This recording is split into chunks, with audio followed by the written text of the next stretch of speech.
সুপ্রিয় দর্শকবৃন্দ, আসসালামু আলাইকুম। কেমন আছেন আপনারা? আশা করি আল্লাহর রহমতে ভালো আছেন। যদি চ্যানেলটি ভালো লাগে অবশ্যই চ্যানেলটি সাবস্ক্রাইব করার পাশে থাকবেন। প্রতিদিনের মতো আজকে আপনাকে আমার চ্যানেল হাজির করেছি। মিডিয়া কি কারণ আসে সেটা আপনাদের শোনাবো। আসসালামু আলাইকুম আপু। ওয়ালাইকুম সালাম। আপু ভালো আছেন? হ্যাঁ, ভালো। আচ্ছা, আপু কি বিয়ে শাদী বসবেন? হ্যাঁ, বসবো।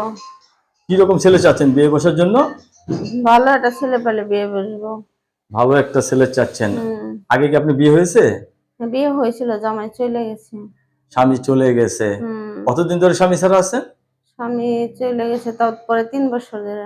3 বছর ধরে চলে গেছে। হুম। ছেলে সন্তান আছে আপনার? হ্যাঁ, একটা মেয়ে আছে। আচ্ছা, এখন বিয়ে বসতে চাচ্ছেন না? হুম। অনেকে তো বউ চলে গেছে, বউ মারা গেছে, এই সমস্ত পুরুষরা যদি আপনাকে বিয়ে করতে চায়? হ্যাঁ, আমি রাজি আছি, সমস্যা নেই। রাজি আছেন? হ্যাঁ। তাইলে অনেকে কিন্তু আপনার সাথে কথা বলতে চাবে, কারোর সাথে খারাপ ব্যবহার করবেন না, ঠিক আছে? আচ্ছা, ঠিক আছে। দর্শক, আপুর কথাগুলো শুনলেন। আপুর স্বামী নেই, তো আপু নতুন করে সংসার করতে চাচ্ছে। ছেলে যে বয়সেরই হোক, আপুর কোনো সমস্যা নেই, ঠিক না? হুম।